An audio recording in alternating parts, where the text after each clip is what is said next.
Oh, Hare Krishna. I got lost pressing the wrong buttons.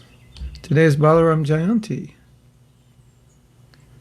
And today we're going to talk about Lord Balaram. Balaram ki jai. I have compiled many things that Prabhupada said about Lord Balaram. Maybe if we don't finish today, we can continue. Oftentimes on these appearance days, we don't have enough time to talk about everything, so we continue. And so whatever we don't finish today, there's a lot to talk about, and it can get a bit esoteric after a while. And so we'll maybe start with this, what is more simple, and then we'll work our way up. Okay? So today we want to meditate on Lord Balaram, and we want to ask for his blessings to become a servant of Krishna, empowered. He gives us strength. He's a source of strength. He is the personification of Guru. And he's the existence potency of Krishna. Everything in Krishna Leela, everything in existence comes from his potency other than the gopis. So we're going to meditate on these things. As I said, it can get a little esoteric, so we'll start with reading the philosophy that Prabhupada has explained, and then maybe as the week goes on, we'll get a little more into the things which are difficult. Is that okay? So, Hare Krishna, everyone. We'll chant Jai Radha Madhava, and then we will begin reading what Prabhupada said. I think it's so important that we read what Prabhupada said.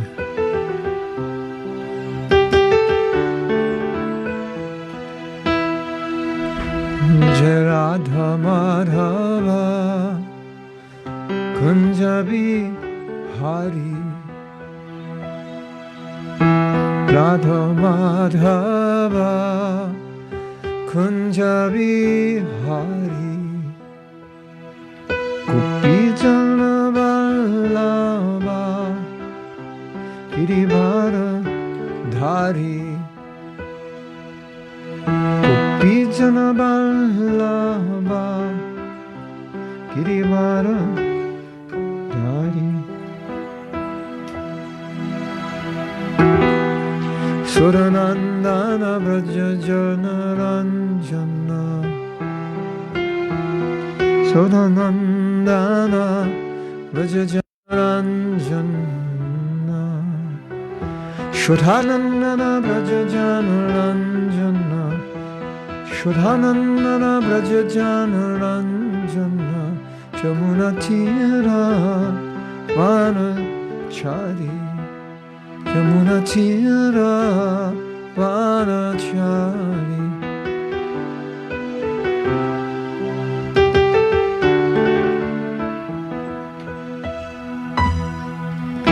Radha Madhava Kunjabi Hari Radha Madhava Kunjabi Hari Hare Krishna Hare Krishna Krishna Krishna Hare Hare Hare Rama Hare Rama Rama Rama Hare Hare Hare Krishna Hare Krishna Krishna Krishna Hare Hare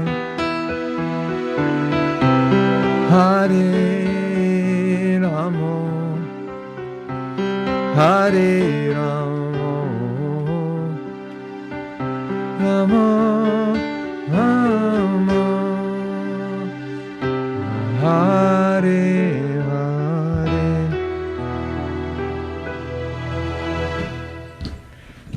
Srila Prabhupada ki jai. Nitai go Premanandi Hari Hari Bo. So, Kamini, I think I'll just read. I didn't send you anything.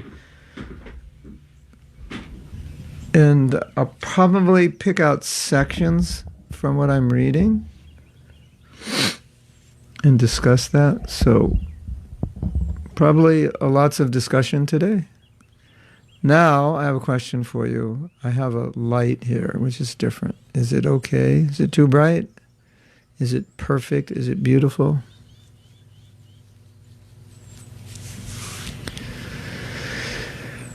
Let me know. Too bright? Not bright enough? I can't tell. You can tell better than I can. And PC is also, I got a light and she sent me another light. So we're going to be really well lit after a while. Yes.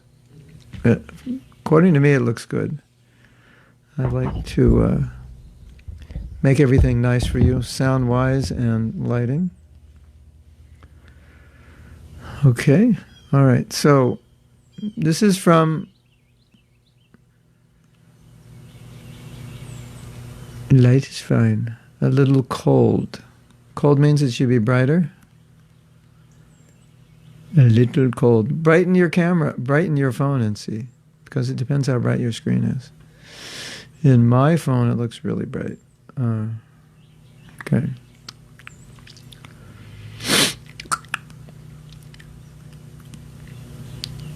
Okay, good. Okay, so this is from the Krishna book, Prayers of the Demigods for Lord Krishna in the Womb. In the Upanishads, it is stated, Nayam Atma Balahinena Labhya. Cold in color. Oh, you want to change the color. Better? Less cold? She wants it more orange.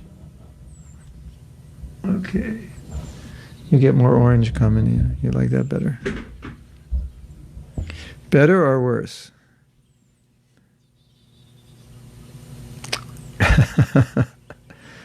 Yeah, that's more orange. Better? Yeah. I can make more orange also. You tell me. I don't know. I can't tell. You want more orange?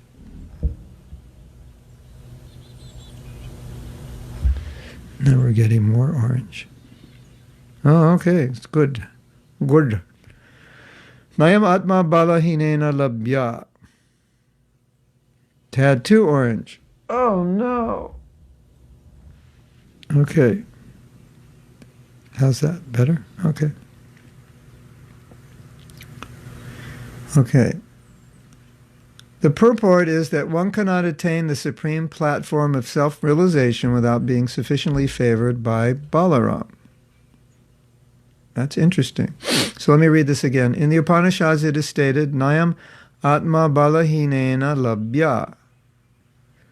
The purport is that one cannot attain the supreme platform of self-realization without being sufficiently favored by Balaram. Bala does not mean physical strength.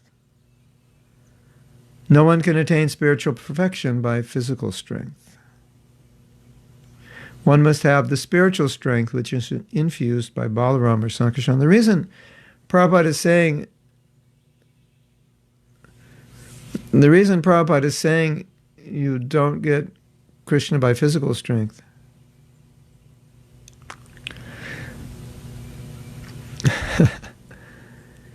We all know that, right? Obviously, you don't get Krishna by physical strength. But in India, some gurus teach that Balaram is the source of physical strength. And so I once saw a poster, it may have been by the Ramakrishna Mission, and it was a poster of barbells, weights. And the picture of barbells, weights, and it quoted this verse, Nayam Atma Balahinena Labhya, that without the strength of Balaram, no one can have strength. And they were thinking, I don't know why they put the barbells, but apparently they were also thinking it's physical strength. So Prabhupada's saying it's not physical strength, it's spiritual strength.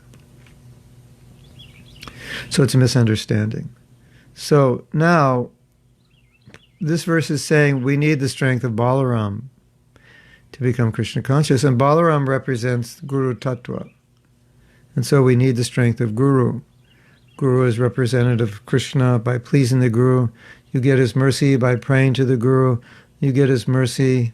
There's so many stories we've told of how Prabhupada has appeared to devotees in their last days, and just the fact that we've all become devotees is all the mercy of Prabhupada. So without spiritual strength, obviously we can't make advancement. That spiritual strength is coming from Balaram. The Guru represents Balaram. And just like Samsaradava, Nalalita Loka, the Guru is getting mercy from the ocean. That's Krishna, and the Guru is like the cloud, so he's representing the mercy. So Balaram's the mercy, the strength, and then the Guru represents that. Bhakta Marcelo, I accepte, por favor, mis más humildes reverencias al Pulva. Yeah. Thank you. Gracias. Hare Krishna. One must have the spiritual strength which is infused by Balaram or Sankarshan. Ananta or Sesha is the power which sustains all the planets in their different positions. Materially, this sustaining power is known as the law of gravitation. But actually, it is the display of the potency of Sankarshan. So Sankarshan is expansion of Balaram.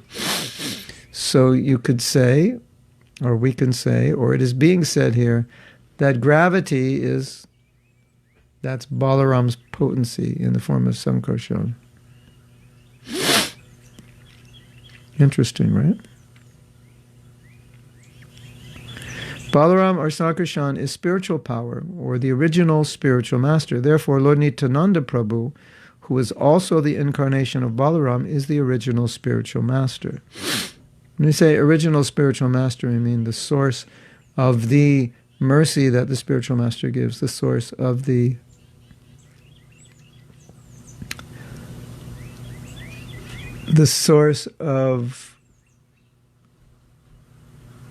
ocean of mercy. That's Balaram Nityananda. And the spiritual master is the representative of Balaram, the Supreme Personality of Godhead, who supplies spiritual strength.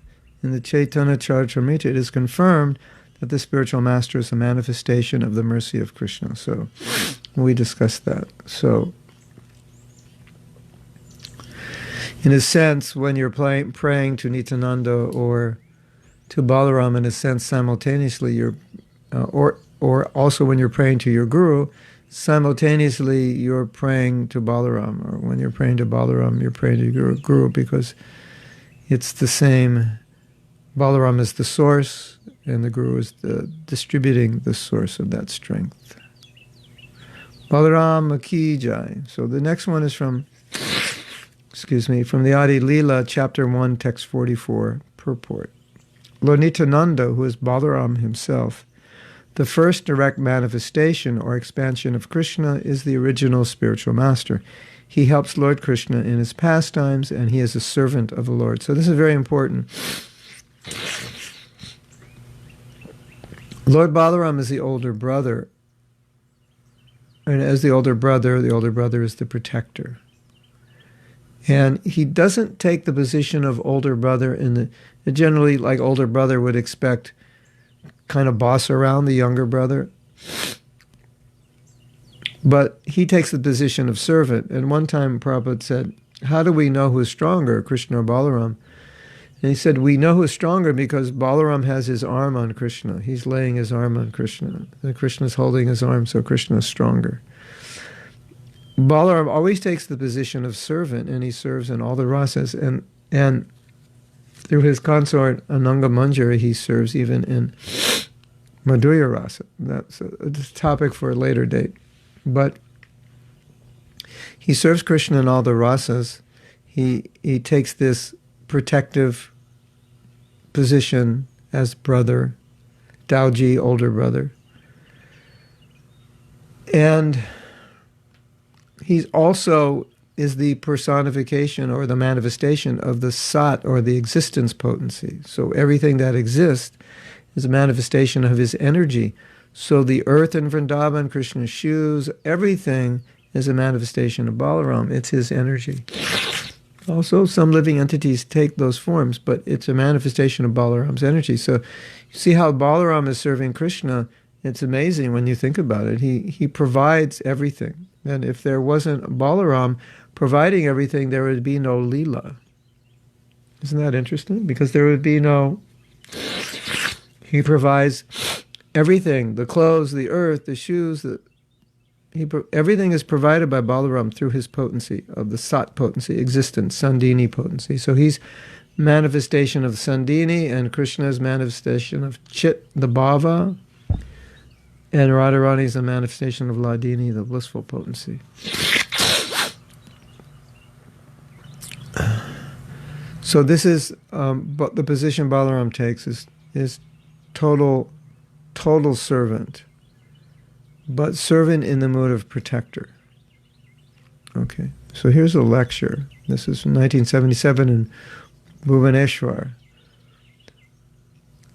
And some of this is repetitive, but I always feel it's good to repeat, see it from different angles, and we better understand it. The spiritual strength is Balaram. Bala means strength. Therefore, we have to take shelter of the lotus feet of Balaram. Guru Tattva. Balaram means Guru Tattva. Balaram represents Guru. Yasha Prasada, Bhagavat Prasada. If we want to understand Chaitanya Mahaprabhu, if we want to understand Krishna, then we must take shelter of Balaram. Nayam Atma Bala Hinena Labhya. So the same point, same verse. The Bala Hinena Labhya, this Vedic injunction means, without the mercy of Balaram, you cannot understand, you cannot realize your spiritual identification. So without the mercy of Guru, without the mercy of Guru, you cannot understand. And that's the idea. So that Balaram comes as Nityananda. This is so important because it gets confusing. Because we're making efforts to serve Krishna, so it gets confusing. So am I advancing by my efforts? And we hear, well, Yasya Prasada Bhagavat Prasada, you advance by the mercy of Guru. But it seems like if I don't chant well, and if I don't make the effort to chant well, if I don't make the effort to rise early, if I don't make the effort to regulate my life, to control myself, etc., I don't make advancement. So it seems like my advancement is coming through my effort. And here Prabhupada is saying, it's only by the mercy of Guru. And only if you please Guru. And so we have examples of people who have made great efforts, but their efforts did not please their Guru. And we have examples of people who did little things, but it gave great pleasure to their Guru. And the ones who may have not made the greatest efforts or done the greatest austerity or the greatest service, but did something that gave great pleasure to their Guru, they're the ones who made advancement. And the ones who did all these great austerities, perhaps they did it in disobedience, and this happens sometimes. The Guru doesn't want a disciple to do something, and they do it anyway. And in what they did required great austerity and sacrifice and so forth. And they didn't get the mercy of their Guru. So it's not like you can buy the mercy of your Guru. In a sense, you can buy it. Let's say you can't demand it. It comes through pleasing the Guru, through following his instructions. And if we help spread Krishna consciousness, if we help make ISKCON stronger, you're directly pleasing Prabhupada. If you distribute his books, directly pleasing Prabhupada. Anything you do to help another conditioned soul, anything you do to help make a temple better, a project better, anything you can do to make our movement stronger and better, it gives so much pleasure to Prabhupada, and therefore, by that mercy, you make advancement. So yes, we make effort. The point I'm making is not that we don't make effort. The point I'm making is that the effort, if it doesn't please the Guru, the effort independent of pleasing the Guru will not get you the mercy of the Guru, and the effort alone, therefore, cannot help you become Krishna conscious. But if that effort pleases the Guru, then that effort attracts the mercy of the Guru, and then you make advancement. So it's not that we don't make effort. My only point was that you could do things that are not pleasing to Guru. And you could do some very little thing, and it can give great pleasure to the Guru. Just like just going out and distributing a few books, that gives Prabhupada so much pleasure. Or when devotees maintain the deities nicely, or Prabhupada was so pleased. Or when they maintained the temple nicely, he was so pleased. So, not such a great austerity, not so difficult, little austerity, go out, preach, maintain the deities, be clean, rise early, these things gives Prabhupada pleasure. So yes, your effort is causing you to make advancement, but only if that effort is pleasing the Guru. Otherwise, the effort, if it's not pleasing Guru, I mean, obviously anything we do in devotional service is pleasing to Guru and Krishna, but sometimes a devotee will do something, quote unquote, in Krishna consciousness, but it's not pleasing his Guru. Or it's not pleasing his Guru as much, or he asked him not to do it. Like we told the story recently, maybe 2-3 weeks ago, I told the story. In Los Angeles, there was a room which had pews, which were those long wooden chairs. What do you know, pews in churches, the long wooden benches. And then it had a pulpit which rises higher. And people could come in that room with their shoes and sit in the pews and listen to Prabhupada speak. And there were beautiful stained glass windows in the temple. So it was very much like coming to an ordinary church. And Prabhupada liked that because he felt that people would feel comfortable. It's not so alien to him. And Prabhupada was up on the stage, on the pulpit, and he would give his lectures, and there was a church organ, and Vishnu John would play, and Prabhupada would chant Jai Radha Madhava. So, just to get in the mood of that time when this was going on, we can imitate it if we can find the organ.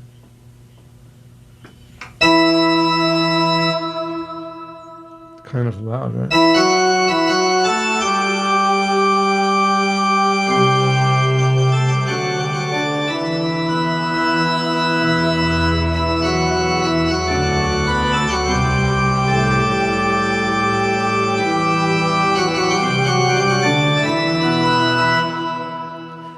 So, could you imagine Prabhupada chanting Jai Radha Madhava to a pipe organ? Well, and so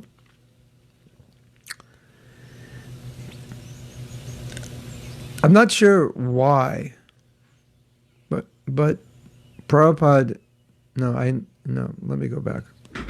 So Prabhupada liked that because people could come in with their shoes. It was what they were used to in coming to a church, and the temple and the deities were in another room. Slightly, maybe would hold less people. And that room, if you've ever been to LA Temple, that room is now the museum. That room was the temple room. You'll see old pictures of the LA Temple, which looks different from the temple room now. That was the old temple room. And I lived in Los Angeles. I got second initiation in the old temple room, like a first initiation in another temple in Los Angeles. And many of the lectures, earlier lectures in LA, you'll see in the temple room. Anyway, so Prabhupada said, keep that room with the pews like as it is. He liked that. We formed a band in LA and we actually played in that room. And my father came and everybody even he stood up. That was amazing. That's another story. Anyway, so the temple president of GBC wanted to take that room with the pews because it was bigger and make it a beautiful temple room. And they did marble floors. They had onyx pillars. They built beautiful altars. They put up beautiful paintings. They covered the stained glass with paintings. It's the temple room today. If you've been to LA, it's an amazingly beautiful temple. Well, I don't want to say amazingly beautiful temple because now we have so many amazing temples in India. But then it was, for America, it was amazingly beautiful. Still beautiful. Maybe less amazing because we built some quite amazing temples now. But Prabhupada came in and he was so displeased. He said, "Why did you do this? I told you not to do this." He was really angry. So this devotee spent a lot of time, a lot of money, a lot of energy. A lot of devotees worked very hard. It was all devotional service. The problem was Prabhupada was upset by it. That's an example. So did that devotee offend Prabhupada? Was that service useless? Did he not make any advancement from doing that? I'll leave those answers up to you. But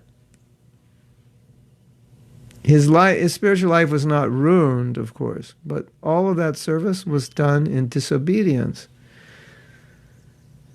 Did he get mercy for doing that? It appears no, that he didn't. So, you don't want to make a huge endeavor and to find out that your guru is not pleased and you think you're so smart that you can do something that he told you not to do. That's interesting, isn't it? So that's my point. So yes, we have to make effort, and there's no question. But effort alone is not what's going to cause us to become Krishna conscious. Effort alone, which is in obedience to the order of Guru, will then give you Krishna's mercy. So yes, if I chant 16 good rounds a day, I will get Krishna's mercy. If I chant 16 good rounds a day, but I disobey my Guru, I will not get Krishna's mercy. That's offensive. Prabhupada wants us to chant 16 good rounds a day. I do that. Krishna is pleased. I'm following the order of Prabhupada, so I'm pleasing Krishna. Everything happens. So yes, you make an effort to chant better rounds. That will please Prabhupada. As I've often said, Prabhupada has come here to take us back to Godhead, and therefore our job is to go back to Godhead. Okay.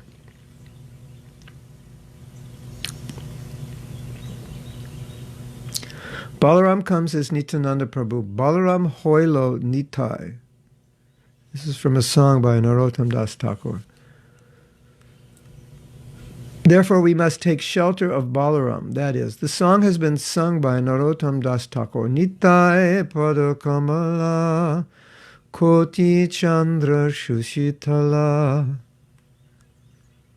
That means the feet, the Nitai pada kamala, the lotus feet of Nitai are like koti chandra shushita, like millions of, koti means millions, chandra moons, and sushita, satisfying, pleasing moons. Okay, we have a comment here. Your comments. Maybe you haven't made any. Maybe you have. Yeah, you have. Okay, let me stop then. To see where the comments start. Yes.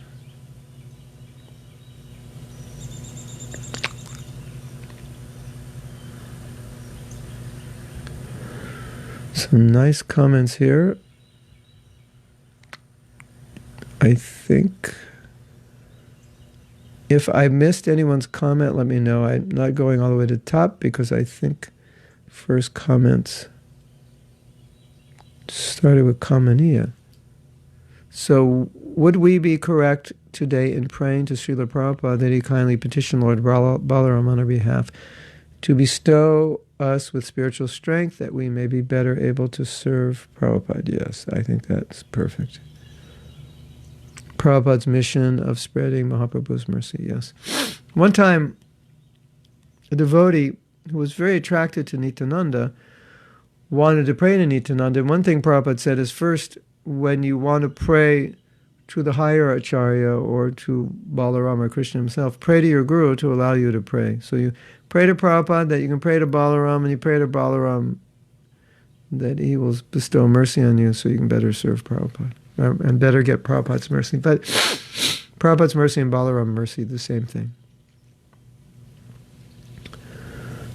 Okay. Yes.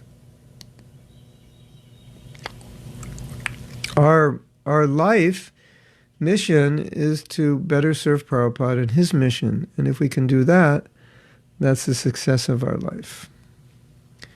That's all we have to do. And by Prabhupada's mercy, he'll maintain us. So the point is, something material, if you want to succeed at something material, there are steps to do it.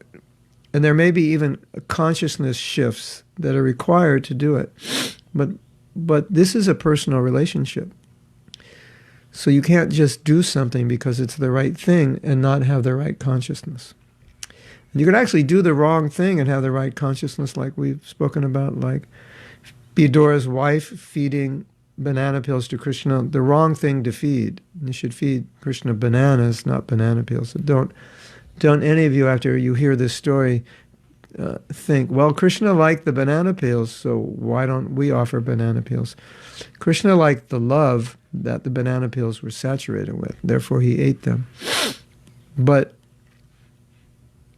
the standard, of course, is to offer bananas, but the point I'm making is she did the wrong thing, but she did it with love, so it became the right thing. And if you offer Krishna something in the wrong consciousness, your relationship is dysfunctional, like Duryodhana.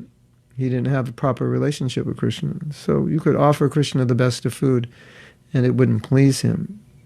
So, because it's a personal relationship, it's not just I follow principles, but we're always trying to please other Vaishnavas, our Siksha Gurus, our Guru, and Srila Prabhupada. That's what bhakti is all about.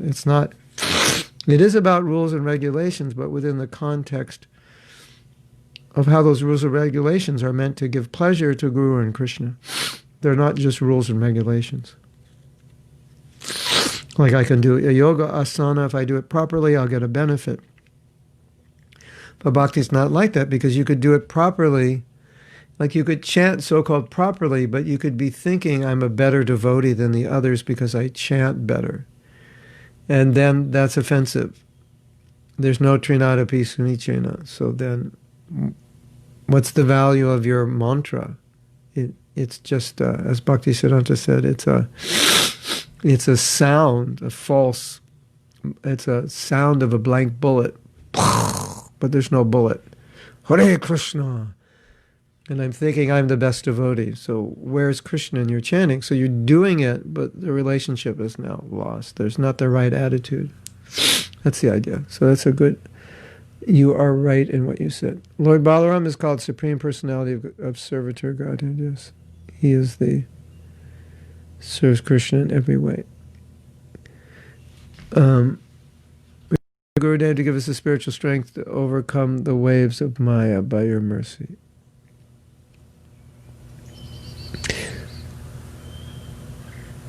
We can pray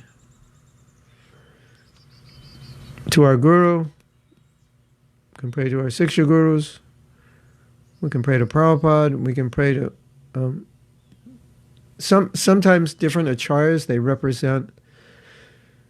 represent more strongly an aspect of Krishna consciousness, or they may represent to you, you just see them and it represents something. Like, let's say, when you look at a picture of Srila Bhaktisiddhanta, so at least when I look at a picture, I think of austerity, I think of discipline, I think of sense control, because he was so austere and so disciplined. Or you could think of renunciation, or you could think of intelligence. Like sometimes we may feel like my intelligence is clouded, I need clear intelligence, I need more discipline, I need more purity. So if you have that relationship, then you can pray to Prabhupada, that I can pray to Srila Bhaktisiddhanta.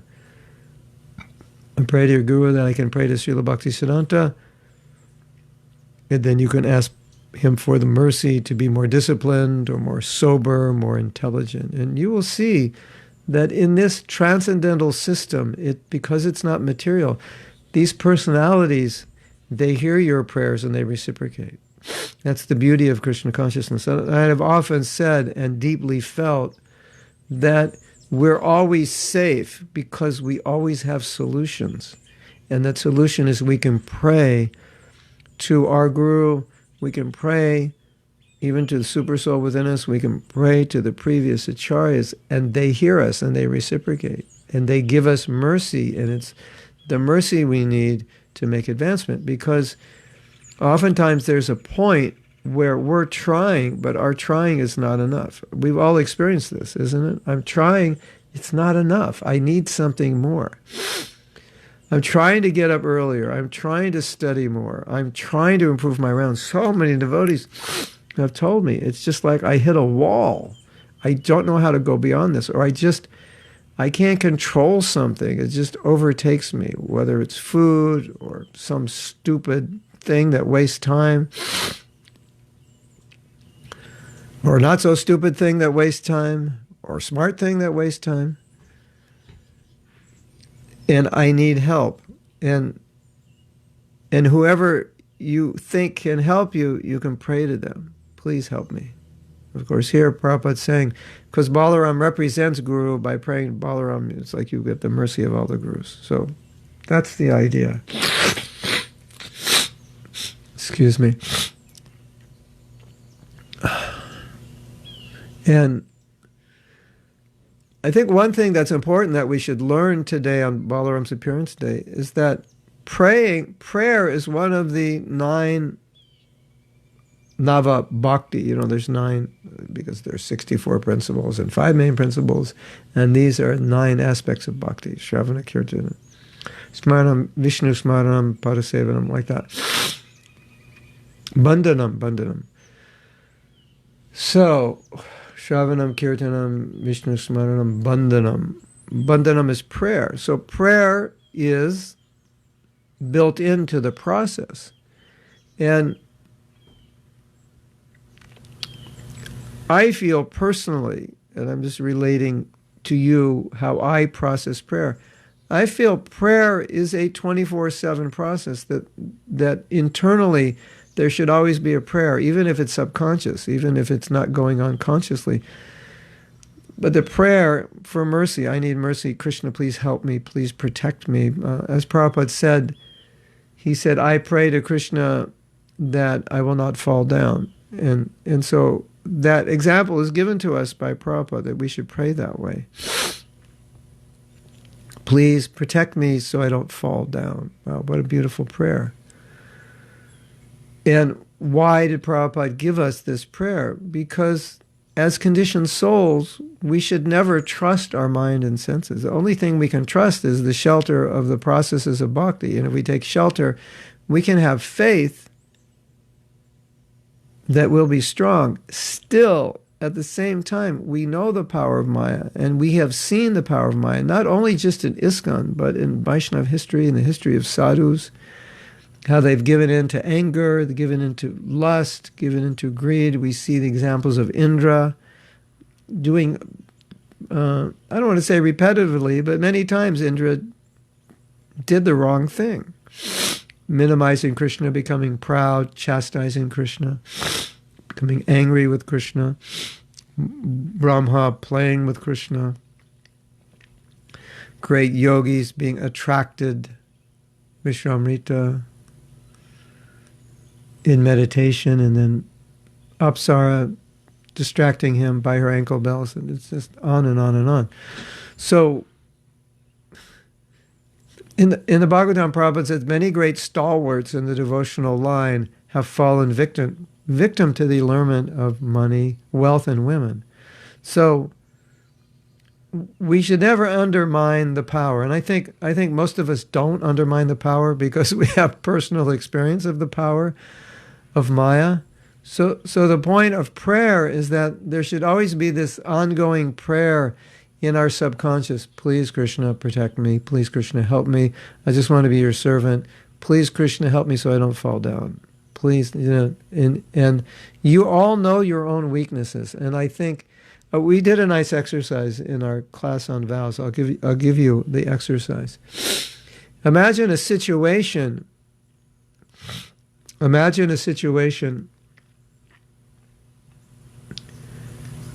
is a little weird prayer. This is a little weird exercise, but just bear with me because I think it's useful. The idea is to imagine a situation in which you would become very weak. Let's say I imagine, I was put in prison for 10 years and living with non-devotees, not having association. I could become very weak, right? Or I imagine that I had to move and live on my own in a city where there's no devotees, and I'm working in a very tamasic occupation. Imagine I could become very weak. Or if I imagine I was like Vishwamitra Muni, just minding my own business, just camping out in the forest, and all of a sudden a very beautiful young woman or young man appears and they need help. We told that story last week, that the guru appeared as a beautiful woman. You remember that story? And the devotee fell for the woman, but the devotee had told his guru, I'm strong, I do sadhana, I won't fall down. And the guru's like, no, you don't understand. And the guru actually appeared as a beautiful woman. And he almost fell down, and he was about to grab the woman, then the woman turned into his guru. Oh my God, what a movie that would be, right? So that's the point. So you think of some scenario. Think of that. I think we all know that scenario. Krishna, don't ever put me in this situation, because if you did, I don't think I would make it, that scenario. Or at least it would be very difficult. I would be very tempted, that scenario. So it's that kind of thing that becomes the catalyst. Krishna, please don't ever let me fall down. And when you pray that way, Krishna will prevent those situations from happening. He won't put you alone in the forest with a beautiful woman. He won't put you in a city with no devotees. So we actually see this, that when you want to be Krishna conscious, Krishna does not allow you to get in situations which would you would be too weak to deal with. He may put you in that situation if he feels that it would be good for you and make you stronger. But he would never put you in a situation where you're too weak to deal with it and you just couldn't handle it. He actually once put me in a situation very close to not being able to handle. It was like, well, Krishna, why are you putting me in this situation? And I was listening to a lecture this morning, and Prabhupada said, what we have to understand that whatever suffering we go through, whatever difficulty we go through, Krishna is doing that only for our spiritual advancement. And if we just remember that, then anytime there's a difficulty, we would never blame Krishna, but we would only say, Krishna is doing this for my spiritual advancement. Right? Correct? Correct only. Only correct. Yes. So that's a beautiful thought. Krishna is only doing this for my spiritual advancement. But if there's this constant prayer, Krishna, it's like a habit, internally programmed. Krishna, please give me strength. Krishna, please protect me. Krishna, please don't let me fall. It's just an awareness that it happens. Even okay, let's go to the story of Maharshi Bharat.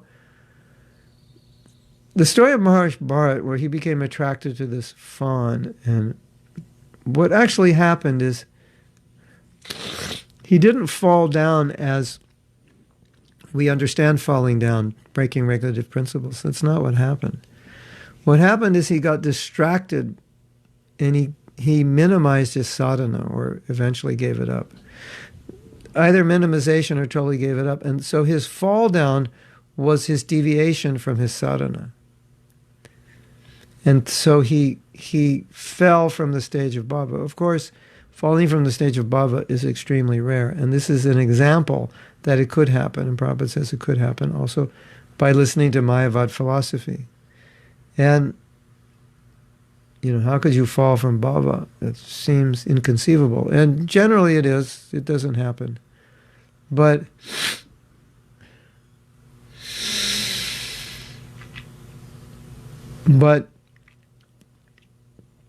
that's what happened to Bharat. He became attracted. It wasn't like some beautiful woman came and then he got married, had children, gave up his spiritual life. When he was already retired, he would renounce the world. That didn't happen. He became attracted to a deer to such a degree that he felt so much affection that he minimized his sadhana in service to the deer, to the fawn. So that example is there. There's so many examples of exalted personalities who became weak. So that's the idea. Always pray, and always pray for mercy, please. And my point is, and this is one of the most, I think this is one of the most beautiful points of Krishna consciousness. It shows Krishna's compassion, that if you want something, if you want to overcome your obstacles, if you really want it, really pray for it, really work on it, Krishna will reciprocate. And that includes, it can include anything. Just like some devotees are challenged with psychological problems. Of course, sometimes those problems are very, very deeply rooted, and it needs psychiatric help or therapy, or lots of therapy, just, very disruptive upbringings and so forth. But many of us who have some issues, emotional issues, they're not deep traumas. We weren't like rejected by our parents, or, our parents were both drunkards and drug addicts, and, half the time we didn't have anything to work, and, go motel to motel. Well, we weren't living like that. Those kinds of things, like let's say you have low self-esteem, or you need to forgive someone, or you can see you're habituated to not be focused, or habituated to be disorganized like that. And that may be rooted in your personality, but still, I want to suggest to you, pray to Balaram, pray to your Guru, pray to Nityananda, pray to Prabhupada to help you overcome those weaknesses, and just see what happens. Let's do an experiment this week. This week we'll pray for something, or it can be more than one thing. We'll pray for something we need, and you all know what you need. You all know where your weaknesses are, and even materially you may have some dysfunction, wasting time dysfunction, or not focused dysfunction, or some, high expectations from people, or you tend to be overly critical, anything. Just pray and see what happens. The beauty of Krishna consciousness is that these prayers can solve these problems. And you might say, well, I've prayed before, and I've had a problem, and it's still there. It's a deeply rooted problem. What I have experience of, maybe some of you also, that sometimes, like I'm saying, the problem is difficult. So, just praying may help a little bit, but it's very, it's a severe problem. But what I've seen also when you pray is sometimes you'll meet someone who is able to counsel you, or you'll meet someone and said, I think you should read this article because it addresses this problem. Or I think you should listen to this lecture online because this addresses this problem. So sometimes it comes that way. You're praying, and then a devotee or a friend shows you, said, I had that problem, or I know someone who had that problem, and they read this book, or they listened to this, and it helped them.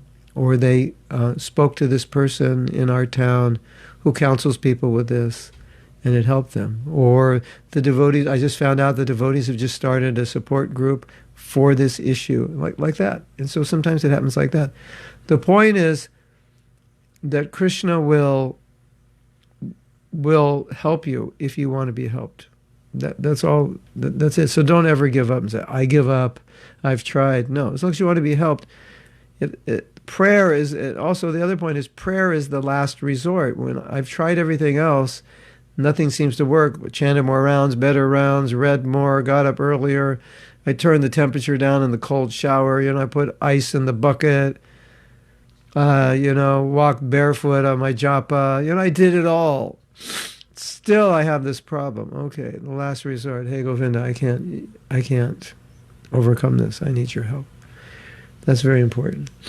That we can learn from Balaram.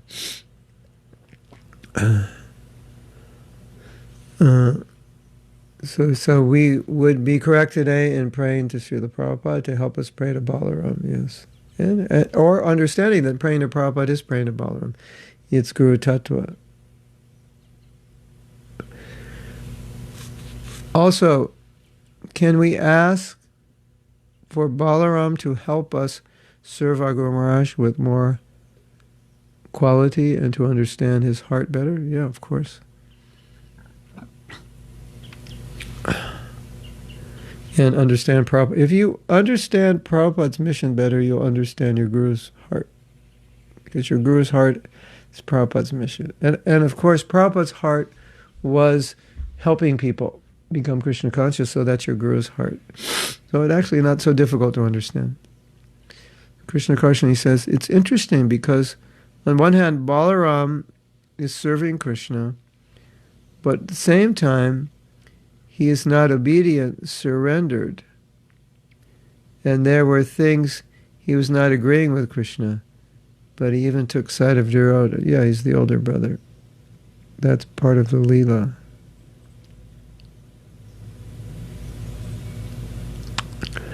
But in the ultimate end, he's the servant. Yeah, it's a good point. Like Nityananda can be difficult to understand. The personality of Balaram can be difficult to understand. But if you go more deeply, and we'll in further classes we'll go more deeply, you will find that even where it seems like he's not serving, he is serving in a way. If you understand the whole Leela, you will see that it ends up serving the Leela. That's the understanding.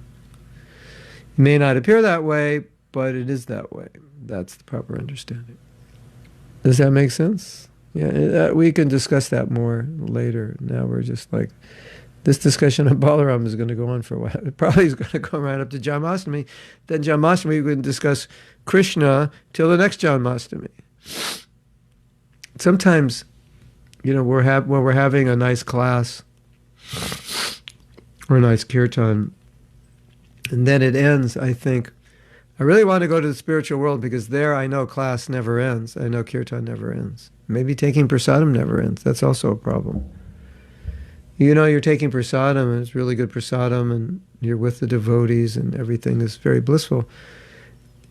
And prasadam is delicious. And when prasadam is delicious, you're enjoying. Krishna has taken this. This is the king's food. I'm eating the king's food. And you're just, everything's nice. And then you start getting full. It's like, oh no, I'm not going to be able to eat anymore. I'm getting full. You ever have that experience? Like, Rupa Goswami says, I wish I had 1,000 tongues so I could chant. And now we can understand. I wish I had 1,000 stomachs so I could eat 1,000 gulab jamans, right? So, why does Rupa Goswami say 1,000 tongues? Then he could actually relish the holy name. He could just relish, eat, drink more of that nectar, sweet taste of the holy name. So do you ever have that feeling? I wish I had 1,000 stomachs, then I could just keep eating. The prasadam is so good. So in times like that, I think it's going to be really nice to go back to Godhead, because then we can just go on. We don't have to stop. And I go, time to go home. I'm hungry. Time to go to work. I'm sorry, Prabhu, I can't stay for class. No, we can go on forever. So, Kamaniya says, using the example of the LA temple devotees going against Srila Prabhupada's will, it's basically the temple president, could we say that this makes a statement that we think we know better than a Guru Maharaj? That to me would count as an offense. Yeah, it is an offense, but it also depends on the Guru. Does the Guru take offense? Now, Prabhupada talked about this. In my understanding, he talked about it lightly in most cases, but if you did something horrible, then Prabhupada would be very upset. So there are examples of this. As you may know, Prabhupada called this overintelligence. So the example Prabhupada gave was, your spiritual master asks for water. So you think, milk is better than water, so I'll go get him milk, even though he's asked for water. And so you bring milk to the Guru, and the Guru says, why did you bring milk? I asked for water. And you say, because milk is better than water. And he says, milk may be better than water, but right now I don't want milk. I just need water. So now, Prabhupada called that overintelligence. But let's say you know that Prabhupada really likes something, and you heard a story that once, when he asked for water, we brought him Nimbo Pani, and he really liked it. Of course, take it with a grain of salt, because he liked it that time, he may not like it this time. But let's say he does like it. And so you bring it, he drinks it, and he says, "Oh, very good, thank you." So that's understanding the heart of your spiritual master. That's not overintelligence, because you know that's what he wants. Overintelligence is doing something that you think is better, but you don't know that he wants it. So, we may think we know better than our spiritual master. There's another story that you may know.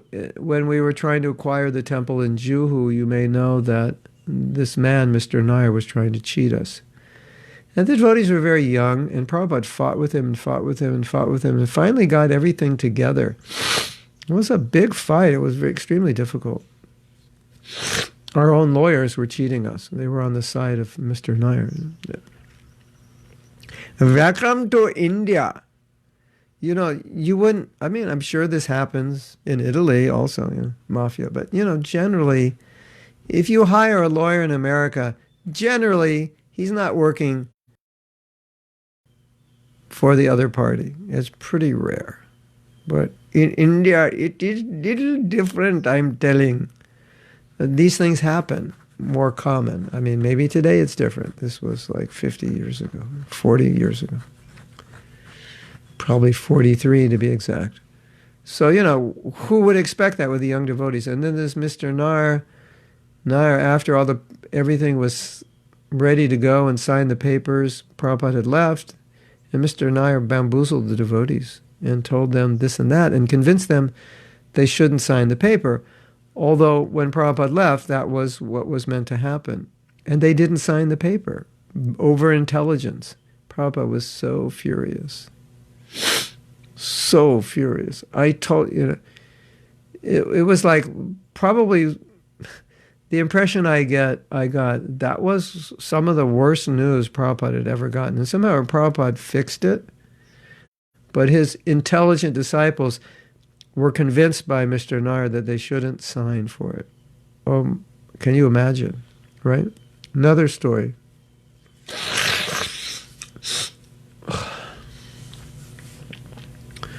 Prabhupada came to Detroit. The present temple is called the Fisher Mansion. So when Prabhupada came, they found this building. They took this building. It took Prabhupada to see this building. And this building is a mansion. I mean, huge. I mean, like, I don't know, 20 bedrooms or 30 bedrooms. It's like, it's not an ordinary building. It's the building of the elite.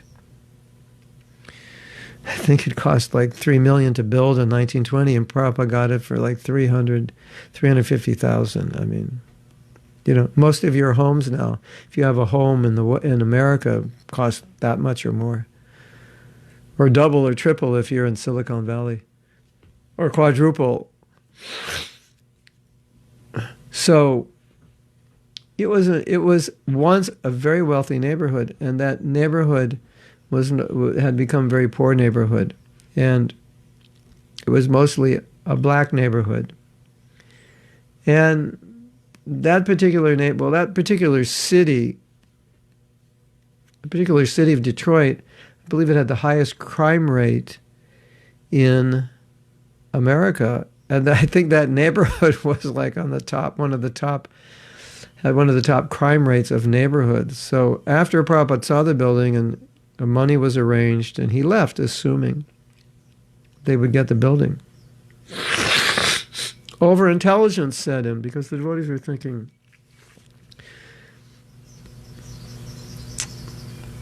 this neighborhood's not safe. Now, it's going to sound like I just made a connection between black people and neighborhoods that aren't safe. I'm not saying that. I'm just stating that was not a safe neighborhood. And the devotees were concerned about it. It was, that city was a high crime city, and that neighborhood was not really safe. And so that was going on in the devotees' minds, and the people who were selling the building, their friends, or I forget who, was telling them, don't sell the Hare Krishnas. We don't want them in this neighborhood, or whatever, so it's coming from both sides. And the devotees thought about it, and they thought, we shouldn't get this building. This building Prabhupada loved. Prabhupada said every room in that building was worth the asking price. Prabhupada was it was amazing. It's on a little, I don't want to call it a river. It's a small canal for boats. Anyway, it was amazing. I mean, they walked in and it had like altars already there. 3. Why can't I think of the name? 3, not domes, 3 archways. Already carved out like a temple. It was amazing.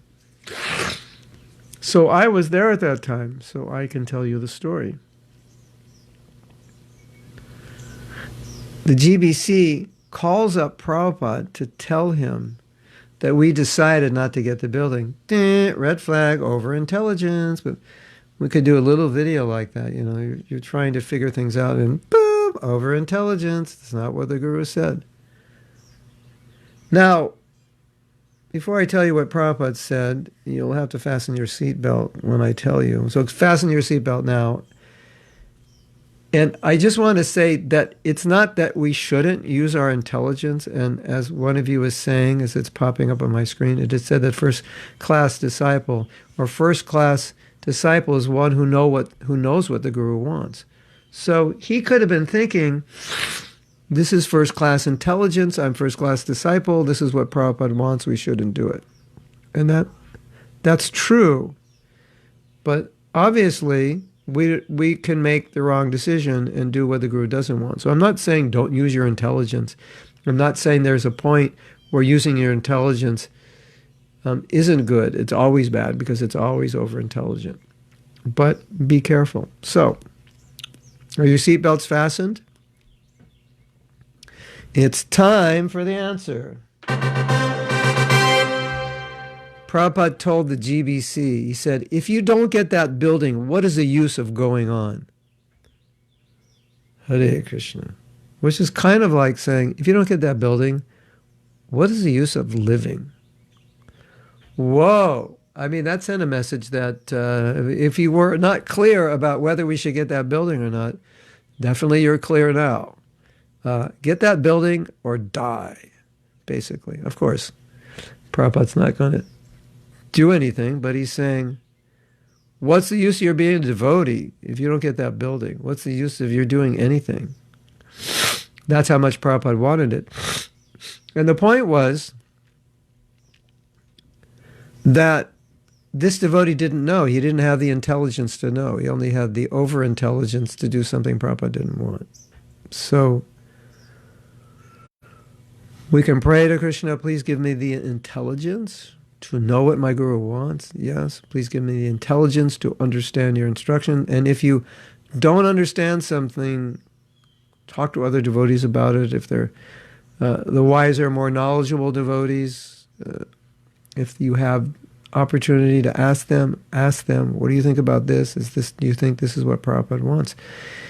And a lot of the innovative programs that have been started in ISKCON have been started because devotees had the intelligence to understand what Prabhupada wanted.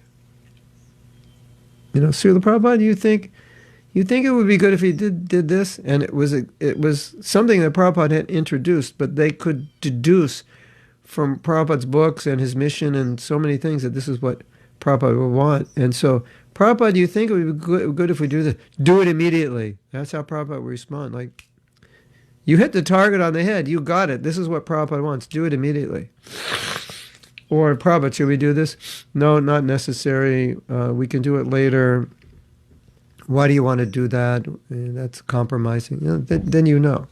So that kind of intelligence we're trying to develop, and sometimes some of us, we won't be clear about everything, and we need to discuss, even senior devotees. Some things are very subtle. Some things are more difficult to understand. things have changed since the time Prabhupada was here. They're going to change drastically in the future. We have to consider. We have to know Prabhupada's heart. What would he want now? Just like, when it comes to the point, it's going to come probably, okay, let's say, imagine, this could be a likely scenario. It comes to a point where books are like, nobody wants books anymore. All the bookstores have closed. And there's some new format for getting knowledge. Let's just say hypothetically. Then you have to think, okay, in this scenario, what is the equivalent of books? When Prabhupada said book distribution, what does he mean now? How can we distribute this information? What is the best way? Right? We go on Sankirtan, we just have a little device and tap their head and the whole Bhagavatam's in their head. Well, if that's the case, so just go out on Sankirtan and tap people and, probably get arrested. And you say, you tapped the Bhagavatam in his head. And you had a special software where you couldn't delete the software. So now everybody's a devotee. Yeah, that would be pretty cool. Wouldn't that be dangerous if, you had some kind of like little gun and you could zap, information into people? Or, just bump into someone and you put some like tape and the tape has all the information and it gets transferred to your brain and, like the Christians are converting, the Muslims are converting. Oh God, what a world that's going to be, huh? But I'm getting a little creative here, right, in my imagination. But you understand, there'll be adjustments, or, what about the future? What about the future when 50% of the people getting married are homosexual? Now, what do you say about how do you preach about that? What do you do about that? Okay, you're saying, well, that's never going to happen. Okay, probably wouldn't, but I'm just saying, what if it did? So these are things like we have to understand what would Prabhupada want, what would he do? That's the duty of a disciple. And we want to be careful not to be over-intelligent. Very good point. From the story about Srila Prabhupada in L.A. temple, okay, we just lost it.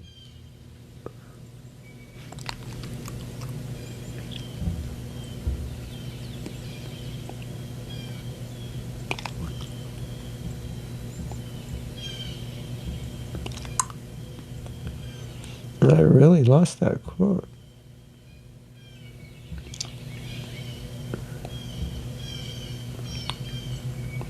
Wow, there's a lot of comments here. From the story about Srila Prabhupada in the L.A. temple, I conclude that a communication between guru and disciple is essential. Yeah.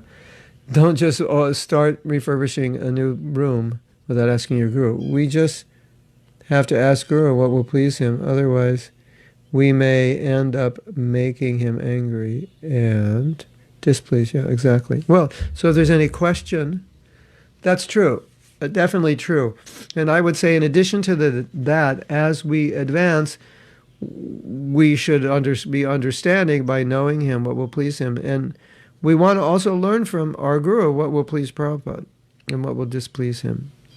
And this is important. I asked Shruti Kirti, I said, what displeased Prabhupada the most? And he said, the thing that displeased him the most was when devotees misrepresented our philosophy, misrepresented the conclusions, the siddhanta of our philosophy.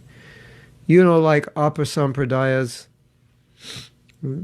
different sampradayas with different ideas that do not follow in the line of Gaudiya Vaishnavism. And they're little, sometimes these points are subtle. You don't even know. You don't even notice. Little things that devotees might say, but it came from somewhere else outside of our disciplic line, of our chain. And we have to know what Prabhupada taught. So when we hear that, we say, no, that's not our philosophy. Prabhupada doesn't teach that. Bhaktisiddhanta didn't teach that. So a lot of Vaishnavas who teach things that Bhaktisiddhanta did not teach, who for various reasons of hearing from various gurus disagree with some of what he did. So philosophical deviation, philosophical concoction was the thing that displeased Prabhupada the most. Hare Krishna.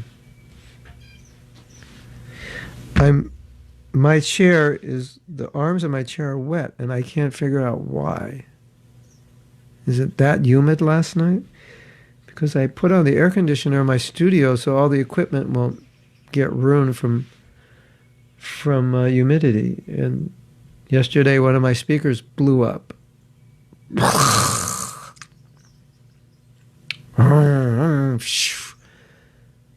And now I'm in this chair and it's wet, and I'm thinking, okay, that air conditioner is not drying the air out. All right, more problems. Anyway, not your problem. Okay, so we'll go on. Why Balaram have goof sentiment for? Why did he have a good sentiment?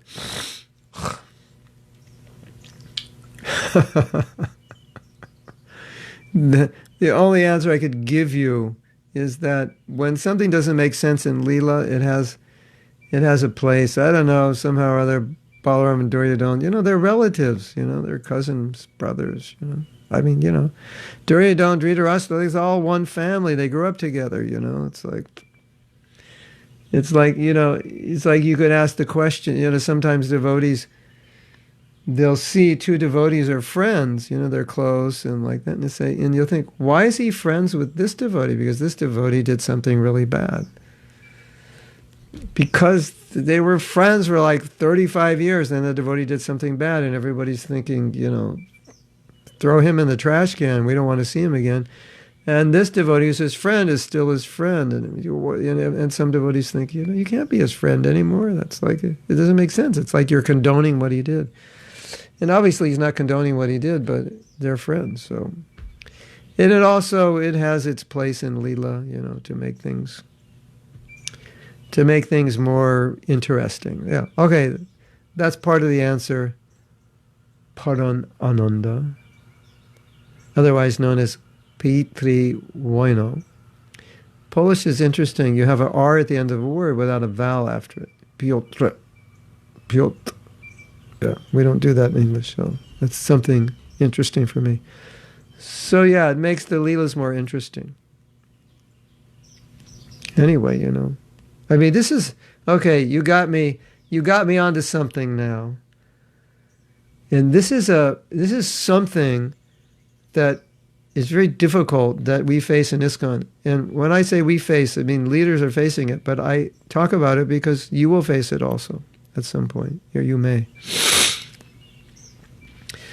You have a devotee who's your friend, and you're very close. And then at some point in time, you find out that this devotee you're very close to, who's in a very exalted position, has been doing things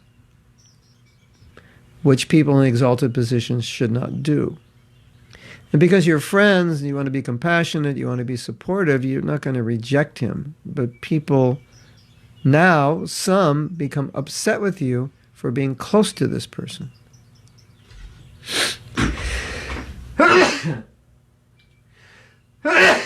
And as a leader, you have to make a decision about how to handle this situation. And sometimes, as a leader, it becomes difficult because he's your friend. And these are real life. And sometimes, it would be hard to call the police and send your friend to jail, wouldn't it? Excuse me, the sun just came out. We have a lighting issue here, which we'll solve in 5 seconds. I mean, could you call the police and send your best friend to jail for doing something that was wrong, but many people do and they don't go to jail for? Or could you turn him over to your local GBC? I mean, these are moral, ethical issues, and we're just discussing in general. I'm not saying what he did, so don't make any judgments. But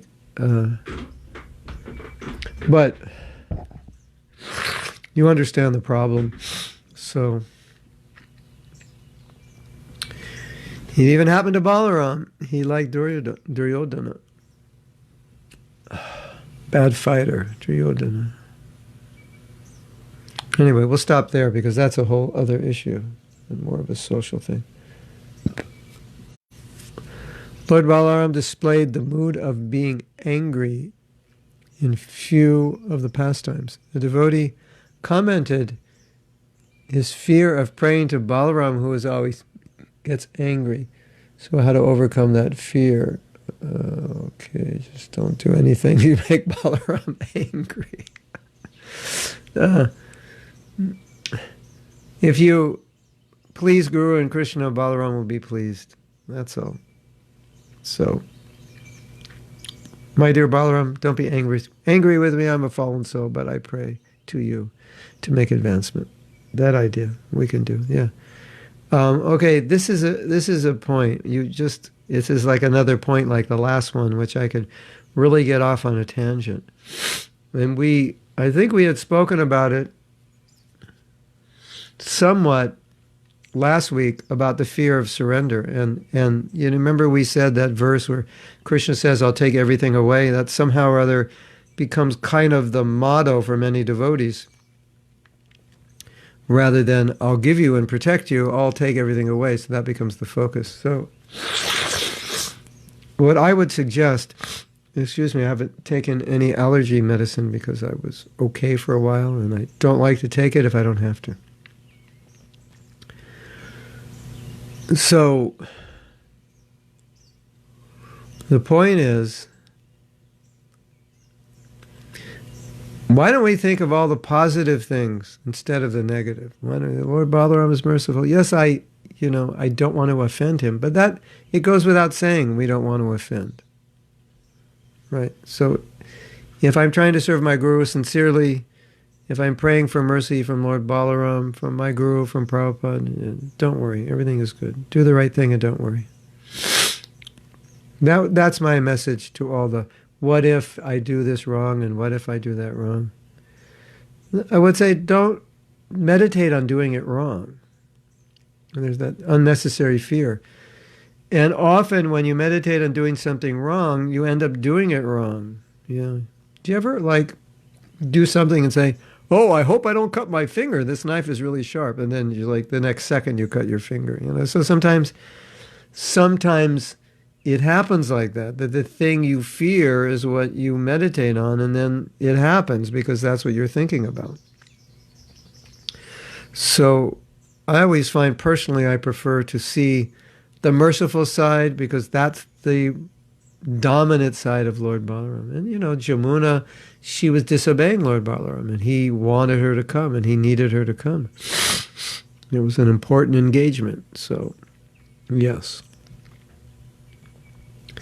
I don't think for most, if you're just careful, you'll be fine.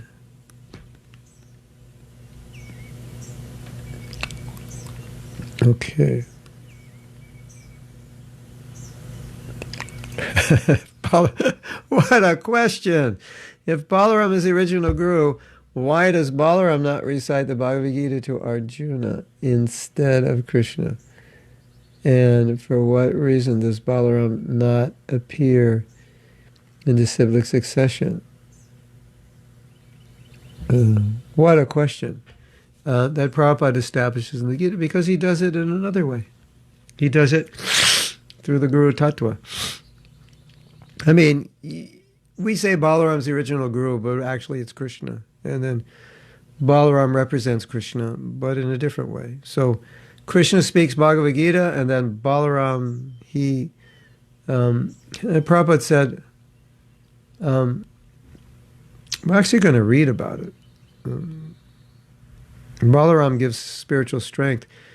The sword of knowledge, you have to carry the sword of knowledge. So Krishna gives the sword of knowledge, and Balaram gives the strength to follow it. That's what Prabhupada said. Tag team, here, I'll give the knowledge, here, you take the knowledge, you give them the power to follow it. That's how Prabhupada explained it. But I don't want to say any more now because we'll read it later. I think it's in the 10th canto, a description. Krishna gives knowledge, Balaram gives the sword of knowledge, and then you have strength to hold it up. Because what's the good of the sword of knowledge? You can't hold it up, and Balaram gives you the strength to hold it up. That's an interesting question, and that was an interesting answer. But that's what Prabhupada said. 24/7 prayers. I'd love to imbibe that. Yeah. You should just be constantly praying. Kamania says, I feel internally prayer should be 24 hours process, even if it's internally. Oh, that's what I said. I feel that internally, well, we can just shorten the quote. Internal prayer should be a 24-hour process. So that's a good one. I should write that down. I have my video studio set up again. I set up a green screen. We're trying it out.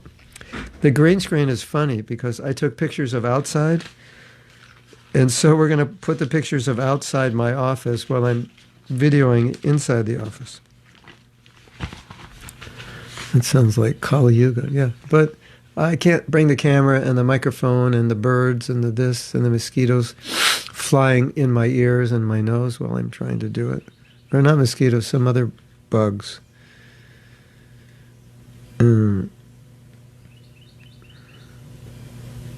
So,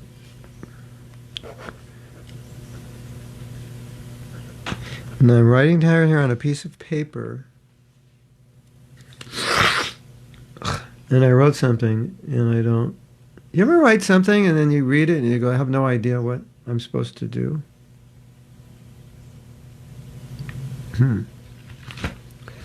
Hopefully Krishna will reveal it. Okay. Internal prayer should be a 24-hour process.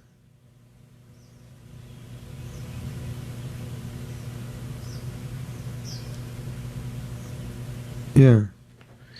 That's a good, yeah. Okay. I did some videos the other day based on the things we said in class that I wrote down. And you were all the first to hear them, and then you see the videos and say, I was in that class. Okay. Komati Ganga says, it would be nice to make a video on this 24-hour prayer. See, she knows the mind. She knows my mind. Wow.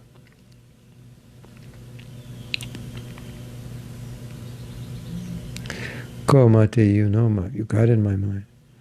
Or they say, great minds think alike.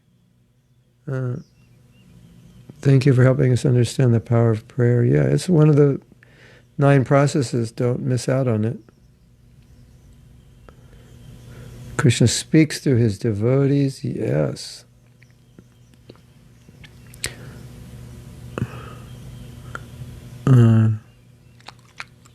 Sangeeta has to go. Pray to Prabhupada, to pray to Balaram. Yeah, that's the process. Is this Balaram week? Yeah, we'll try to finish in a week. It could be Balaram 10 days until until Janmashtami. How many days to Janmashtami? 10 or 11? And then there's Radhastami. Yeah. Okay, this could be an amazing month, right? We do Balaram till Janmashtami, and then we do Krishna Janmashtami till Radhastami, and then we do Radhastami forever. How's that? Yeah, well, Radhastami, yeah, the glories of Radharani, wow. That is a topic that we need to discuss. Tuesday, August. Oh.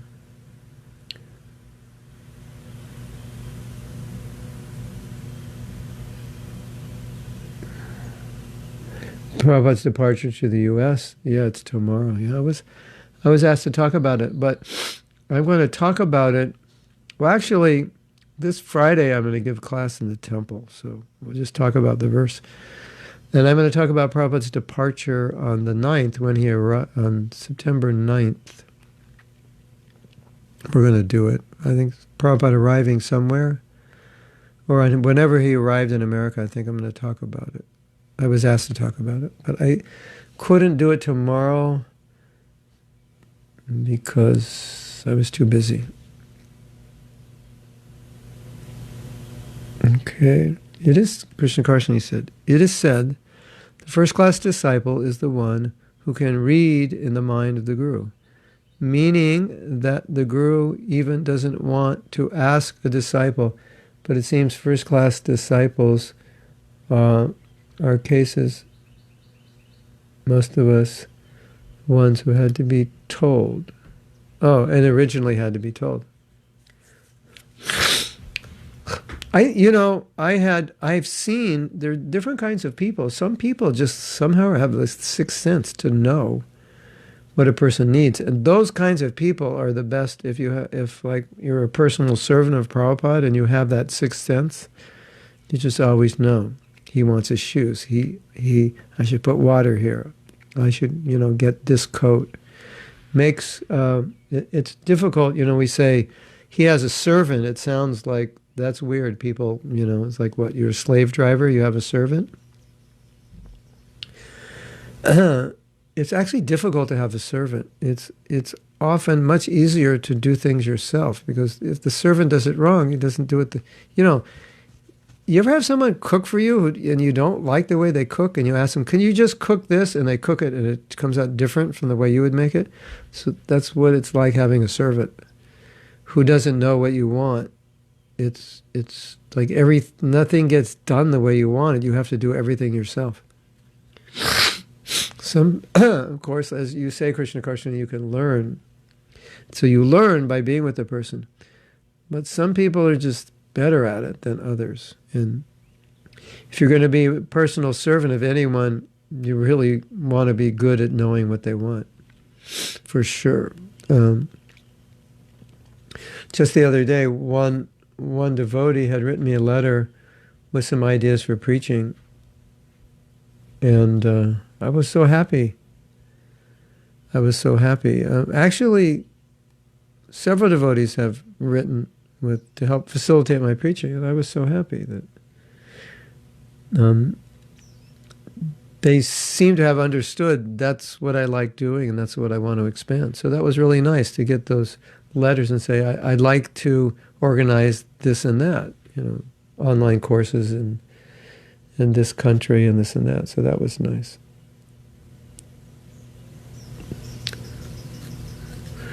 Vijay Lakshmi says, I thought there was no GBC during his lifetime, and he always had the last stay in all decisions. No, GBC started around 1970.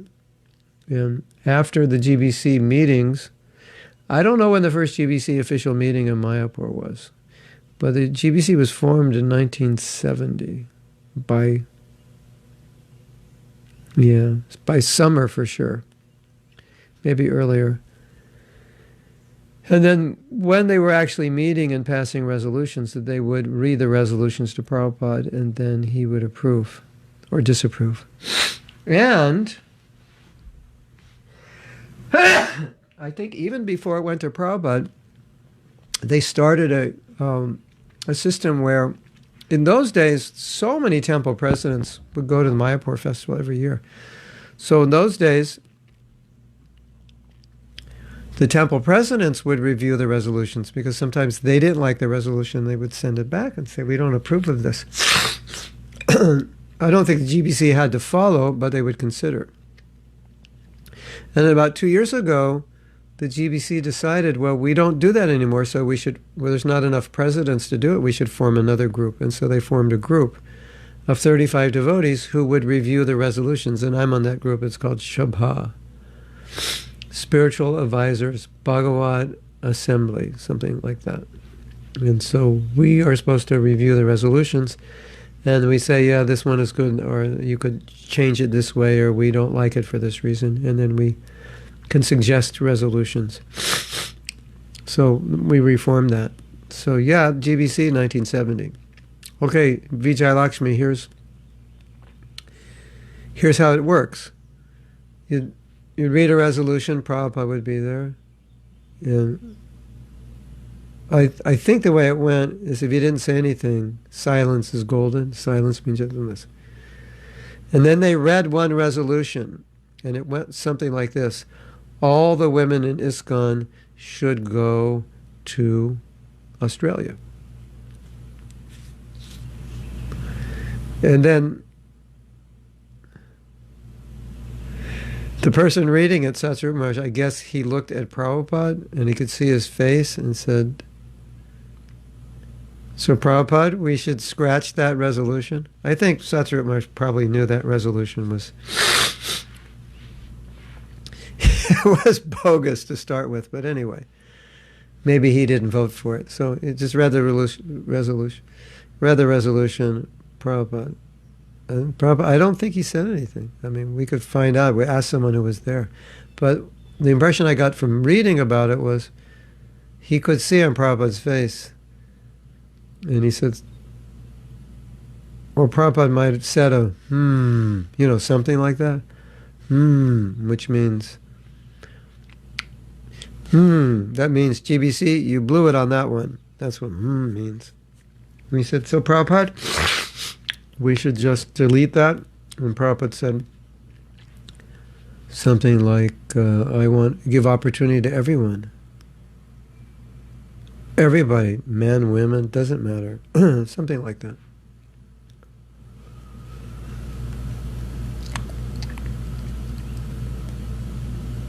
You have so many questions. Oh my God. Listening to stories like this makes me appreciate Srila Prabhupada more and more daily. The troubles he went through to bring Krishna into our heart. Oh yeah, you have no idea what he had to go through. I mean, look at yourself in the mirror. And, it's like, Prabhupada has to purify me. Wow. That's an austerity for him, no doubt. Everyone understands his own way what Srila Prabhupada wanted. So that's why many quarreling around, yeah. So we, also, Ishwari, also, there may be different ways to understand, because in some situation Prabhupada did things one way, in another situation a different way. So application is also important when we're understanding what Prabhupada wanted. So he may have wanted something. Prabhupada stopped the Harinam parties when they first went to India because people thought these were just beggars, because at that time a lot of beggars were chanting Hare Krishna. So Prabhupada stopped it. So now it's different. So we don't say, well, Prabhupada stopped Harinam, so we shouldn't do it. No, the time is different, so we understand. Now you could argue about that, say, well, he said stop it. But then you have to understand why, in what situation. And maybe in another country we have to stop it. Like China, you can't do it.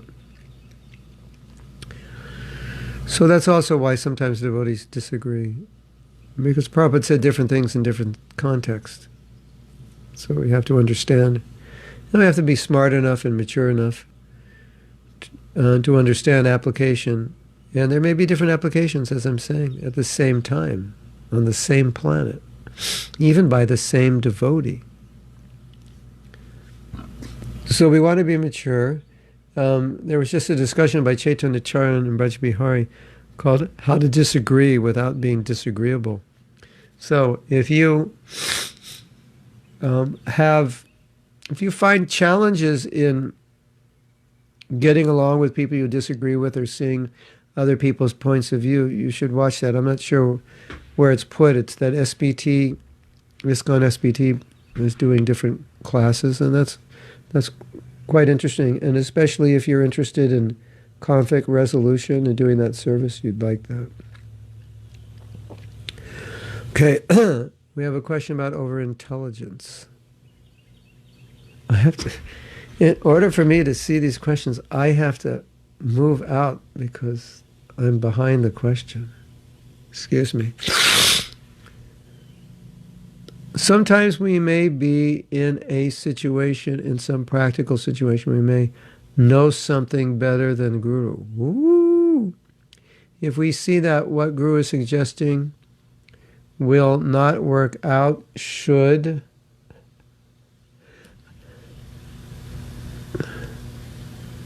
we come out and say to our Guru? Or do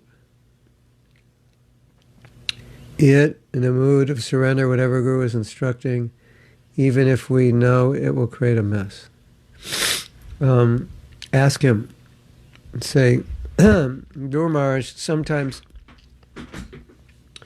you ask us to do something, but you may not in every situation have all the information about the situation. And if I know something more and thereby think that that instruction is not good, what should I do? How should I communicate that? And he may say, oh, just let me know. No problem. Or he may say, don't ever, whatever I say, just do it. Don't worry about this. And then, all right, so that solves that problem. As I said, when in doubt to answer a question, just say, ask your guru. But this particular question is because it's personal. I was going to answer your question, well, it depends upon your guru, but it's the same answer because it depends on what he expects and he wants. Now, and it depends on who you are. You may be one of the leaders, and he would expect you as a leader to not just go along with it because he might say, you knew that this was going to happen. Why didn't you tell me? But if some little bhakta comes up and says, Guru Maharaj, you shouldn't do this, he might just go, thank you, but no thank you. So it depends on your relationship also. But I always find that in any relationship, if there's some potential problem, it's always helpful to ask, in this situation, what would be the best way to communicate this? Husband and wife, like Krishna Karshani, if your husband is doing something that is upsetting you or you don't think it's good for him, you can ask him and say, I really like to talk about this, but, I don't know if you'll appreciate it. I don't know how to present it, and if I see a problem, what would be the best way for you to be open to talk about it? What would I have to say? And he'll say, well, just glorify me for 3 hours, and then after that, I'll be in a good mood so we can talk about the problem. No, he'll probably just say, well, talk about it in this way. Or, make sure it's a problem that I can do something about, because if you tell me it's a problem and ask me to change and I can't, then we're just going to fight. So something like that. Or, and then the guru could say, just let me know. Just say, Guru Maharaj, I think there's something else we need to consider. Some code word. Say, okay. Or he might say, tell it to my assistant, and he'll tell me. And he just wants to talk to the assistant. So he'll have some way to do it. Hare Krishna. Excuse me I didn't expect to be getting attacked right now by allergy. Mick Thomas says he's inspired by my playing of piano, and he's inspired to learn. I don't even know how to play, actually. I fake it. Play a few tunes. I know how to play harmonium.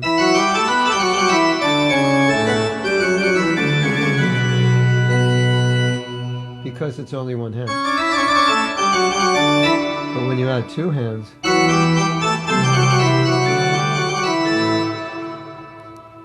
this is twice as hard. Anyway, I can fake it, but I'm glad you're inspired. You can learn harmonium also. Satyarupa says, Balaram was Duryodhana's guru in some fighting art, right? That's why he had a soft corner for Duryodhana. I'm not sure, it could be, but definitely they had a relationship. But aside from that, they're cousin brothers. It's like they're all raised together. It's like, and Krishna was okay with Duryodhana, and he tried to, stop the war, but he just tried to reason with him, but Duryodhana was not to be reasoned with. So Krishna, said, okay, fun's over, we have to fight. As Duryodhana, as you want. But Balaram somehow had a different relation with him. Why don't one of you investigate it? Satyarupa, why don't you investigate this topic a little more? And you can report back to us tomorrow. What did you find? Why? Why was he attracted? I mean, I think family relation is definitely there. But then you might say, well, so many Pandavas were in the same family and they didn't like him. Why did he like him? And sometimes people like people for reasons we can't figure out. But there may be a reason we can understand. Offhand, other than being in family, or maybe what you said, being his guru. I never heard that about his fighting guru. Maybe it's true. You'll report to us. Can you do that? That would be good. Or tomorrow or the next day, whenever you have time. Just finished reading 5th volume of Lilamrita. What a battle Prabhupada had to go through for the land with Mr. Nair. Hare Krishna. Yes, probably one of the biggest battles we ever faced. And that, also, that Juhu Beach at that time was really, really, really considered a remote place. And now it's like where all the Bollywood stars live. It's a happening place. All kinds of beautiful hotels, beaches are packed. Every morning you go on the beach to walk, it's crowded. Interesting, huh? Ankush, how can you please Krishna? Says, among gurus I am Sukracharya. How then Sukracharya represents Krishna? You know what Sukracharya means? It means the acharya of semen, of the acharya of... because he represents, the guru principle. That is a question that if I say anything more about, I may not be accurate, because I've never really thought about why Krishna said Sukracharya.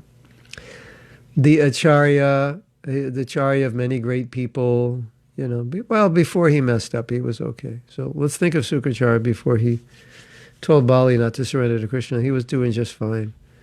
So, because, I'm sure in many ways he perfectly represents Guru, and that's why Krishna chose him. It's just that he got to that point where he blew it.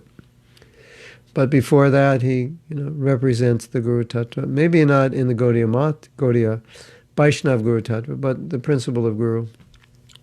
That's how I would imagine. Obviously, Krishna is using him as an example of the pure Guru Tattva. So it would have to be that way.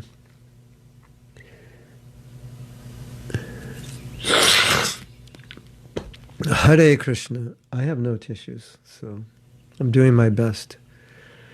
Please excuse me. In this hypothetical situation, you're discussing about finding ourselves in a situation where a devotee friend is being rejected by others for inappropriate behavior as devotees. Don't we want to be compassionate and continue to give our association to another devotee in need, while perhaps choosing not to take their association, but that takes maturity? Yeah, the problem is, we shouldn't reject them, but the problem is some devotees find that intolerable. That you shouldn't have friendship. You should discipline them, and sometimes even the devotee's been disciplined, 20 years ago, and they'll see you with him. And it's like, why are you friends with him? He did this. So that's just a reality we have to contend with. I'm not making a judgment on being right or wrong. I'm just saying it's like you have to contend with the reality of how people will see you. Radhanath Swami was at the Samadhi ceremony of Kirtanananda, and some people are saying, why? Why? Because Kirtanananda was, his like guru. He worked with him for so many years. And then someone may say, well, why did you work with him? You know what I mean? It's like, it's very difficult. That's all I can say. And so, that was his choice. He felt something. And people criticized him for feeling some. So it's really, it's such a difficult situation. This person helped you. Like, there was a devotee, he made me a devotee, and then he went up the deep end for a while. And I always, have affection. Here's the person who made me a devotee. I respect him. He was like my guru, senior godbrother. Even after he went off the deep end, like, okay, did a few crazy things. But, that's me internally. But externally, I show up with him and we're giving class together. Someone's going to say, he did this. How can you be supporting him? That's the problem. Internal prayer should be a 24-hour process. Okay. We'll make the video right after this. What do you think? Good idea? Good. Everyone says, why do you have to imitate Indians? And my answer is, I have no idea. I think the answer is, for an American, the way Indians do things, it's funny for us. Makes us laugh. I mean, Indians won't think it's funny. It's just what they do. But for us, it's funny. So sometimes I've actually been asked, why are you imitating Indians? Indians were offended. And I don't know why. I just think as an American, we find it amusing. So, all right, I better stop imitating, right? I don't want to offend anybody. I'll imitate somebody else, right? We'll imitate. Imitate. My daughter can imitate Chinese, Russian, German, Spanish, British accent, Australia accent, New Zealand accent. She's amazing. I should get her in here. Okay, Prabhupada said that one should not directly try to approach Bhaktisiddhanta, but go through him. So on such occasions, we can directly pray to the Lord through praying. Pray to your Guru, pray to Prabhupada, that you can pray to Krishna. It always goes through the disciplic succession. Ishwari is saying can be murder also.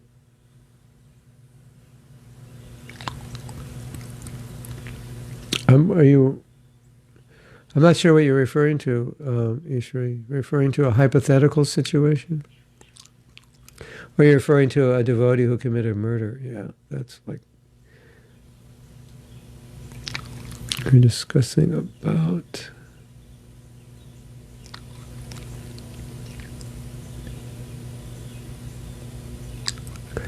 Let me...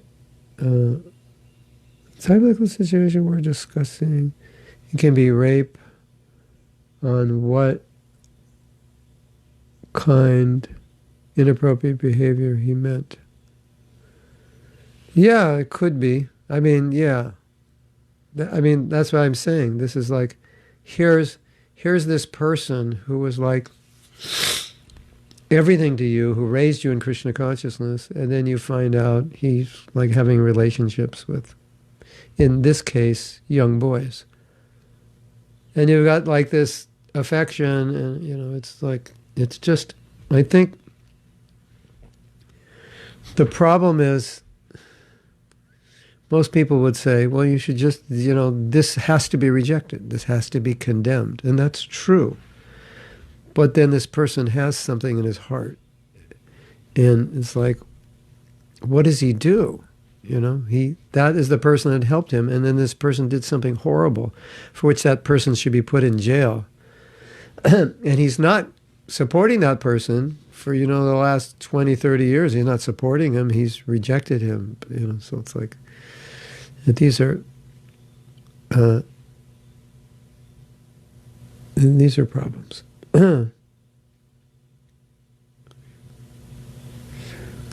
We can fall down justifying sinful behavior, yes. That's unfortunate if we do. Ishwara, I think the nature of the human mind is they can justify anything, unfortunately. And they do. Right? The idea of women going to Australia is the best joke ever in ISKCON. Okay, so you're all wondering how fanatical it was, how fanatical were devotees in ISKCON, right? Before you all joined in the 70s when Prabhupada was here. I think now you can understand. This was not some Bhakta Burfi, in his room saying, Hey, Prabhu, why don't we send all the women to Australia? Then we don't have to see any, and then we can just be brahmacharis. To which Prabhupada would have said, oh, you won't see any women? What happens when you go on the street? There are no women there? So this was the GBC. So you could get a little insight into the maturity level of ISKCON. This, what craziness we had to go through. And you can appreciate the devotees who are still here are like, wow, you lived through all of that. So it's weakness of the heart, especially us women, if we are too sentimental, to just leave. No. I'm not sure what situation you're talking about.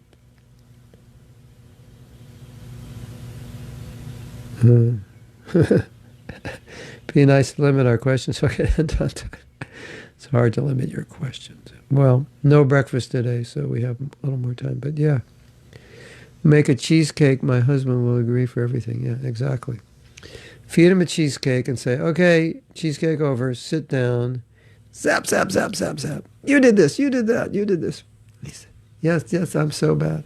It's true. If you give someone enough prasadam, practically you can tell them anything. I am doing my prayers to Krishna, and I am doing my japa and bhajans, and I offer prasadam to the Lord with tulsi. How do I know my devotion has a bhava and Krishna is listening to me? Well, there's a simple answer. If I can just get to see more. What can make...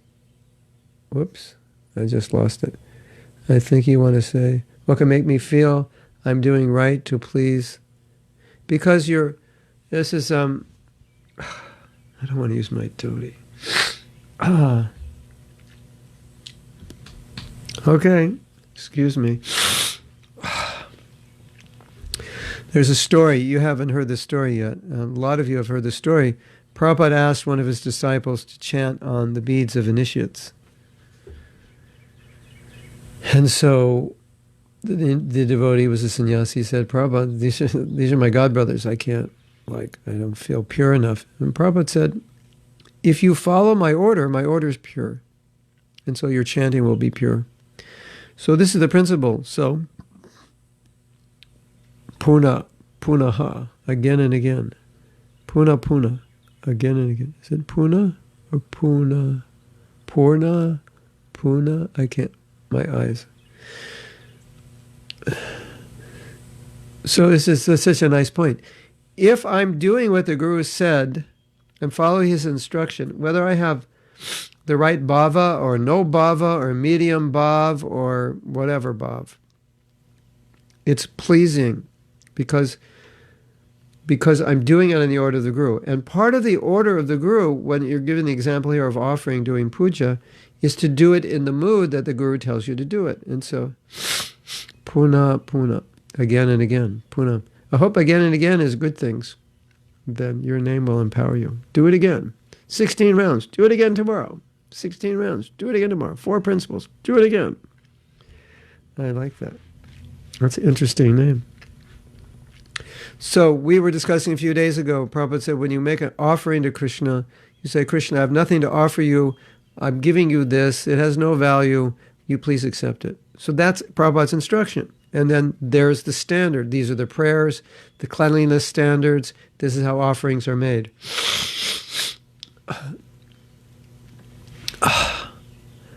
I can always do it like this one devotee said, well, if you're from Guyana, he's from Guyana. He said, if this were a napkin and you're from England, you would go like this. Very, very nice. And if you're from America, you go like this. And if you're like Guyana, you go like that. So I could do that, but I won't. I thought that was pretty funny. So I haven't made you laugh enough today. I was too serious. That's because my shirt, whenever my collar is up, it means it's going to be a serious class. So now I'll let it down. Maybe we'll end class. It'll be not so serious. So Prabhupada's telling you what to do externally, and he's telling you what to do internally. And if you do that, that everything's perfect and you're pleasing Krishna. You may have no more bhav than that, and that bhav that you want, it will come. You can't force it. All you can force is to be in the right consciousness. So this is what Prabhupada said. This is how I should chant Hare Krishna. This is the right consciousness. I do it that way. Then you should know. Dhoti. I could blow my nose in my dhoti, but then the dhoti would be ruined. I could, if things really get bad, and they're kind of getting bad, I could. I did use a dhoti once because the dhoti was very dirty, and I apologize. But generally, save your dhoti for wearing, not for handkerchiefs. Okay. I like your imitations of Indians. It's so entertaining. Okay, I have this desire to act.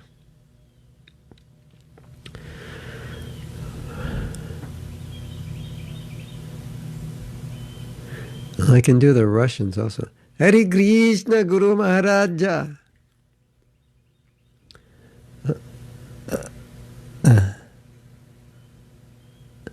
So Mike says, I'm trying to imitate devotees. Make sure you imitate the good ones.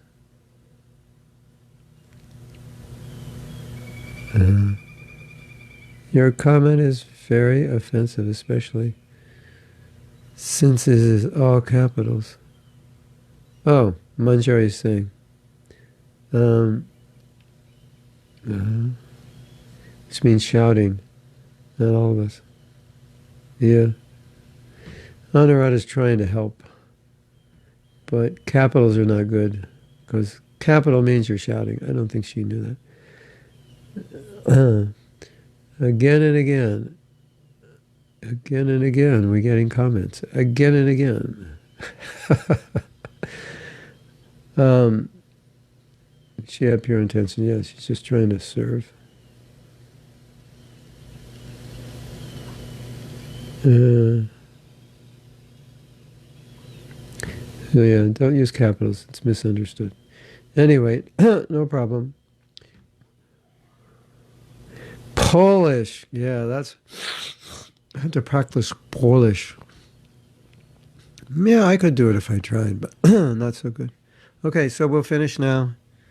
We went a half hour, but there's no breakfast today, so for Balaram we went a little long. And now I will go and I will make a video called Internal Prayer Should Be 24-Hour Process.